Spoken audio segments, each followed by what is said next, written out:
নমস্কার আমার প্রিয় বন্ধুরা, তোমরা সবাই কেমন আছো? আশা করি ভালো আছো আর আমি খুব ভালো আছি। প্রিয়াঙ্কা বেঙ্গলি ব্লগে তোমাদের আরও একবার স্বাগত, শুভেচ্ছা ও ভালোবাসা। আজ চলে এলাম আরও একটা ব্লগ ভিডিও নিয়ে। আর আজকের ভিডিওটি আমি দুপুর থেকেই শুরু করলাম। তো দেখতেই পাচ্ছ এটা শিঙি মাছ, আর বেশ বড় সাইজের শিঙি মাছ। আজকে তোমার দাদাভাই না শিঙি মাছটা ধরে নিয়ে এসেছে। মারা গিয়েছিল, তবে মাছটা কিন্তু নষ্ট হয়নি, বেশ ভালোই আছে। তো অলরেডি 3 কুচা হয়ে গিয়েছে শিঙি মাছটা, বেশ বড়ই। আজই কিন্তু এই শিঙি মাছের রেসিপি একটা বানাবো আর তোমাদের সাথে শেয়ার করব। আর এছাড়া রয়েছে বেগুন, এই যে দেখো এখানে কিন্তু বেগুনও রয়েছে, নরম বেগুনগুলো তুলে নিয়েছি। আজই কিন্তু বেগুন ভাজা করব আর হচ্ছে শিঙি মাছের তরকারি। তো দেখতে থাকো বন্ধুরা, ভিডিওটি স্কিপ না করে। তো অলরেডি আমি প্রথমে বেগুনটাকে ভেজে নিচ্ছি কড়াতে, কারণ মাছটা ভাজা করলে ঈর্ষা গন্ধ করতে পারে, সেই জন্য আমি প্রথমে বেগুনটাকে ভাজা করে নিচ্ছি তেলেতে। সব বেগুনগুলো নুন হলুদ মাখিয়ে আমি ভেজে নিচ্ছি।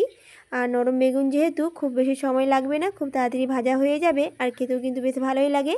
তো দেখতেই পাচ্ছ আজকে বেগুন ভাজা করে নিচ্ছি। এছাড়া শিঙি মাছ যে রান্না করব না, তার সবজিগুলো তোমার সাথে শেয়ার করিনি। কিছু কিছু সবজি কিন্তু আমি গাছ থেকে তুলে নিয়েছি, তবে গাছ দিয়ে তুলে নিয়েছি সেটা কিন্তু তোমার সাথে শেয়ার করলাম না, শুধু জাস্ট জানিয়ে দিলাম। কারণ তোমরা তো জানো আমার দু রকমের ঝিঙ্গা গাছ রয়েছে। আর আজকে পটল ঝিঙ্গা, ছোটো ছোটো যে ঝিঙ্গাগুলো হয় না, সেই ঝিঙ্গাগুলো দিয়েই কিন্তু শিঙি মাছটা বানাবো।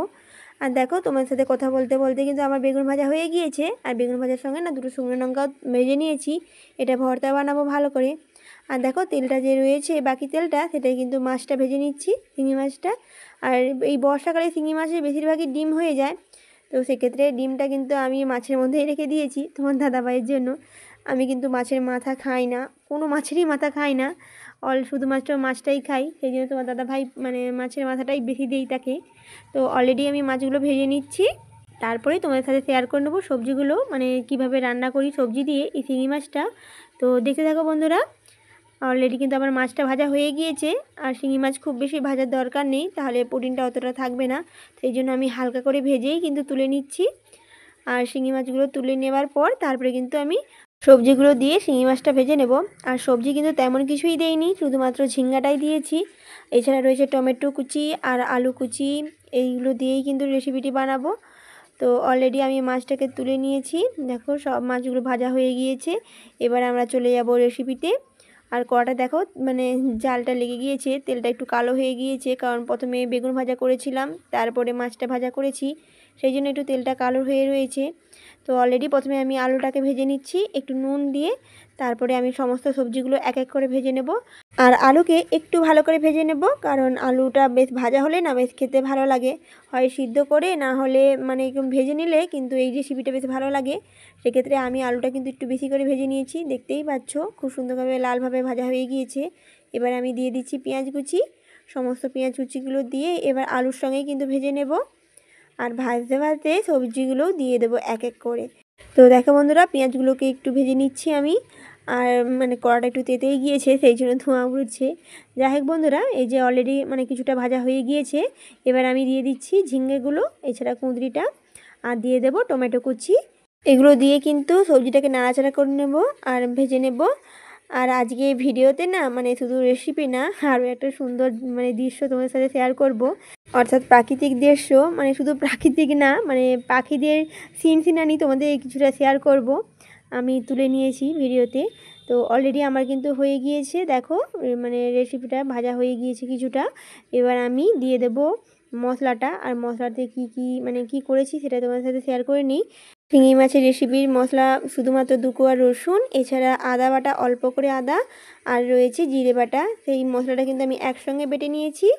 আর তারপরে দিয়ে দিচ্ছি হলুদ গুঁড়ো একসঙ্গে। এবার মশলাগুলোর সঙ্গে এই সবজিটাও কিন্তু কিছুক্ষণ নাড়াচাড়া করে নিচ্ছি, এতে সবজিগুলো কিন্তু কিছুক্ষণ ভালো করে ভাজা হয়ে যাবে, এছাড়া কিন্তু মশলাটাও সুন্দরভাবে কষানো হয়ে যাবে। তো অলরেডি দেখো বন্ধুরা, আমার কিন্তু হয়েই গিয়েছে সুন্দরভাবে কষানো মশলা। এবার কিন্তু আমি জল দিয়ে দেব, আর অবশ্যই একটু বেশি করে জল দেব, কারণ এই রেসিপিতে কিন্তু ঝোল বেশ ভালো লাগে, শিঙি মাছের ঝোলটাই কিন্তু উপকার, এছাড়া কিন্তু ভালো। তো অলরেডি আমি জলটা দিয়ে দিচ্ছি, আর জলটা একটু বেশি করেই দেব। তো দেখো বন্ধুরা, সিদ্ধ হবার মতো জলটা আমি দিয়ে দিয়েছি। এবার একটু নাড়াচাড়া করে কিছুক্ষণ ঢাকা দিয়ে দেব, এতে কিন্তু সিদ্ধটা খুব তাড়াতাড়ি হয়ে যাবে আর সুন্দর কিন্তু এটা রেসিপিটি হয়ে যাবে। তো অলরেডি আমি কিছুক্ষণ ঢাকা দিয়ে দিচ্ছি সেদ্ধ হবার পর, তারপর কিন্তু মাছটা আমি লাস্টেই দেব সেদ্ধ হওয়ার জন্য কিছুক্ষণ পর। তো আমি বন্ধুরা দেখো আমি কিছুক্ষণ চাপা দিয়ে দিলাম একটা ডিশ দিয়ে। তো অলরেডি আমি তুলে নিচ্ছি। দেখো সিদ্ধ কিন্তু হয়ে গিয়েছে সবজিগুলো সুন্দরভাবে। এবার আমি শিঙি মাছটা দিয়ে দেব। শিঙি মাছ দিয়ে কিছুক্ষণ আমি ফুটিয়ে নেব রেসিপিটি। তো অলরেডি শিঙি মাছগুলো দিয়ে দিচ্ছি এক এক করে। দেওয়ার পর আরও কিছুক্ষণ আমি ফুটিয়ে নেব, তারপরে কিন্তু রেসিপি কমপ্লিট। আর এখানে বন্ধুরা আমি কিন্তু গুঁড়ো লঙ্কা কিংবা কাঁচা লঙ্কা আজকে ব্যবহার করিনি। আর তোমরা যদি ঝাল খেতে পছন্দ করো আর রেসিপিটি যদি পছন্দ করো তাহলে অবশ্যই গুঁড়ো লঙ্কা কিংবা শুকনো কাঁচা লঙ্কা ব্যবহার করতে পারো। আর রেসিপিটি যদি ভালো লাগে তাহলে অবশ্যই লাইক ও সাবস্ক্রাইব করে আমার সঙ্গে থেকো। আর যদি রেসিপিটি ভালো লাগে তাহলে অবশ্যই শেয়ার করে দিও। তো অলরেডি আমার কিন্তু রেসিপিটি কমপ্লিট। তুলে নিয়েছি চিংড়ি মাছের ঝোল, আলু এছাড়া ঝিঙ্গে টমেটো দিয়ে একটা রেসিপি কমপ্লিট। আর সাথে রয়েছে বেগুন ভাজা। আজকে দুপুরে কিন্তু এই দুটো রেসিপি কিন্তু আমি করেছি, আর কোনো রেসিপি বানাইনি। আর আজকে যেহেতু বর্ষা হচ্ছে, জানোই তো এই সময় বর্ষা, সব জায়গায় বৃষ্টিটা হচ্ছে। তো বর্ষাতে একটা সুন্দর দৃশ্য তোমাদের সাথে শেয়ার করে নিই। তো চলো বন্ধুরা, এই যে দেখো মানে আমার রান্নাঘরের ছাদের উপর মানে পেপার দেওয়া, সেখানে এই যে দেখো পাখিগুলো কি করছে তোমরা শুধু দেখতে থাকো। তো এই যে দেখতেই পাচ্ছ অল্প জল, মানে আমি নিচে রান্না করছিলাম, রান্না হয়ে গিয়েছে। তো অলরেডি দেখলাম যে জল না নিচের দিকে ছিটকাচ্ছে। আমি ভাবলাম জল আবার পড়ছে কোথা থেকে, বৃষ্টি তো হচ্ছে না, তো জল কোথা থেকে পড়ছে। ছাদে উঠে এসে দেখি না এই কাণ্ড। আমি প্রথমে ভাবছিলাম পাখিগুলো হয়তো জল খাচ্ছে, কিন্তু পরবর্তীকালে মানে ছাদে উল্টো দিকে দেখলাম যে না, তারা সব গা ঝাড়া দিচ্ছে। আমি ভাবলাম গা ঝাড়া দিচ্ছে, জল খেয়ে কি গা ঝাড়া দিচ্ছে, জল ঝাড়ছে যে হয়তো অন্য জায়গায় স্নান করে এসেছে। মানে মাঝে মাঝে এরকমই স্নান টান করে আসে, আমাদের ডোবা কিংবা জল টল থাকলে সেখানে স্নান টান করে নেয়। তারপরে আমি কিছুক্ষণ পরে দেখলাম সব দল বেঁধে এই যে এতটুকু জলে সব স্নান করছে। হাতে ফোনই ছিল, ভিডিও করছিলাম, তার সাথে আমি হেসে হেসে আমার দিন গেছে। মানে এতটা হাসি পেয়েছে যে এতটুকু জল, মানে জলকে অভাব পড়ছে বৃষ্টির দিনে, এত জল চারদিকে, অথচ তারা স্নান করার জায়গা পেলো এইটুকু জলে। আবার দল বেঁধে সব পাখিগুলো স্নান করছে, মানে আবার একে অপরের গায়ে চেপে। এখন মানে ভিডিওটা অতটা দেখা যাচ্ছে না, কারণ আমি তখন এতটাই হাসি ব্যস্ত ছিলাম, মানে আমি ভিডিওটা অতটা করতে পারিনি। তারপরে ফোন নিয়ে এসে তারপরে ভিডিওটা করলাম।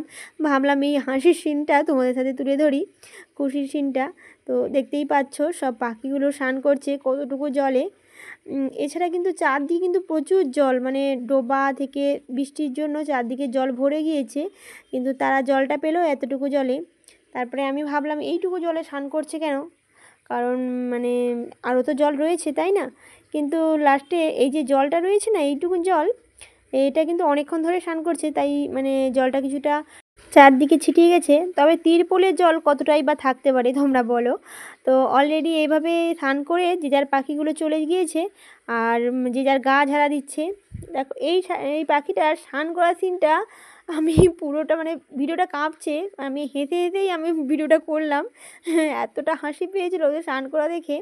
আর এই যে পাখিগুলো, এটা কিন্তু নিত্যদিনের কাজ, মানে প্রতিদিন স্নান করে চারদিকে যদি গামলিয়ে জল রাখি সেখানে ডুবে ডুবে রাখে না, কিন্তু আজকে এতটুকু জলে স্নান করছে, যা একটা হাসির ব্যাপার।